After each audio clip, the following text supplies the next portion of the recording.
நடப்பு IPL cricket தொடரின் இறுதிக்கட்ட போட்டிகள்லாம் விறுவிறுப்பின் உச்சம் தொடுகின்றன.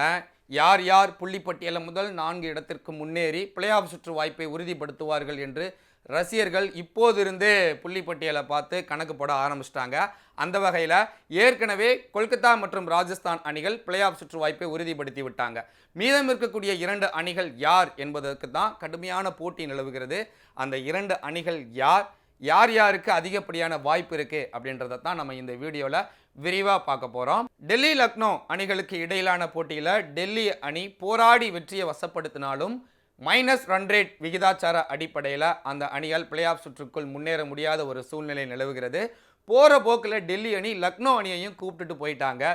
இதன் காரணமாக டெல்லி, லக்னோ, பஞ்சாப், குஜராத், மும்பை ஆகிய 5 அணிகளும் நடப்பு ஐபிஎல் தொடரில் பிளே ஆஃப் சுற்றுக்குள் முன்னேறுவதற்கு ஒரு முடியாத ஒரு சூழ்நிலை தான் நிலவுகிறது.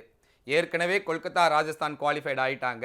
மீதம் இருக்கக்கூடிய 2 அணிகளுக்கான போட்டியில் பெங்களூரு, சென்னை, ஹைதராபாத் ஆகிய 3 அணிகளுக்கு இடையே கடுமையான போட்டி நிலவுகிறது.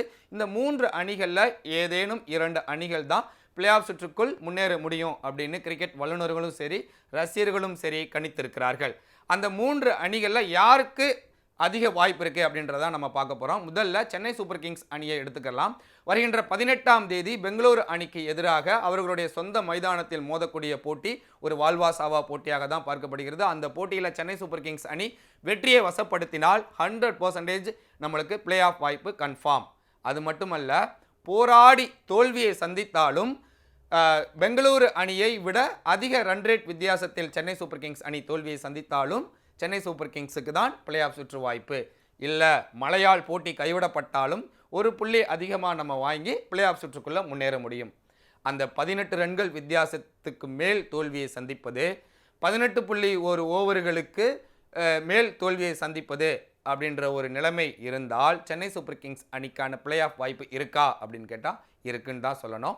சன்ரைசர்ஸ் ஹைதராபாத் அணி மீதம் இருக்கக்கூடிய 2 போட்டிகளில் மிக மோசமான ஒரு தோல்வியை சந்திக்கணும். குஜராத் மற்றும் பஞ்சாப் அணிக்கு எதிராக 100 ரன்கள் வித்தியாசத்துக்கு மேல் தோல்வியை சந்தித்தால் அவர்களோட நாம் ரன் ரேட் அதிகமாக எடுத்து பிளே ஆஃப் சுற்றுக்குள் முன்னேற முடியும். இந்த மாதிரி மேஜிக் நிகழ்ந்தால் மட்டும்தான் சென்னை அணியால் அந்த பிளே ஆஃப் சுற்றுக்குள் முன்னேற முடியும்.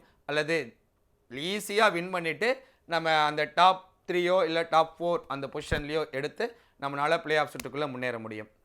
ஹைதராபாத் அணியை பொறுத்தளவிற்கு மீதம் இருக்கக்கூடிய 2 போட்டிகளில் ஒரே ஒரு போட்டிகளில் வெற்றியை வசப்படுத்தினாலே போதும், அவங்களால பிளே ஆஃப் சுற்றுக்குள்ளே முன்னேறிடுவாங்க. கிட்டத்தட்ட ஏற்கனவே 14 புள்ளிகள் இருக்காங்க. ஒரு போட்டியில் வெற்றி வசப்படுத்தினால் 16 புள்ளி.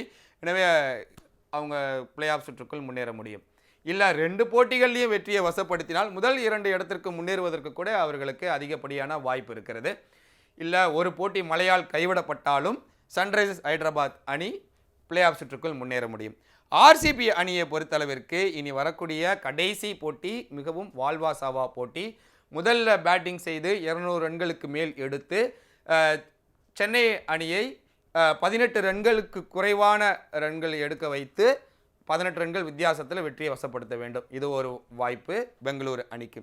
இன்னொரு வாய்ப்பு, செகண்ட் சேசிங்கில் இருக்கிறாங்க அப்படின்னா 18.1 ஓவர்களுக்குள்ளாகவே சென்னை அணியை வீழ்த்தி அவர்களோட அதிக ரன் ரேட் எடுத்து முன்னேறுவதற்கு முயற்சிக்க வேண்டும். இந்த 2 சான்ஸ் தான் ஈசாலா கப் நமதே அப்படின்ற கனவை நிறைவேற்றுவதற்கு.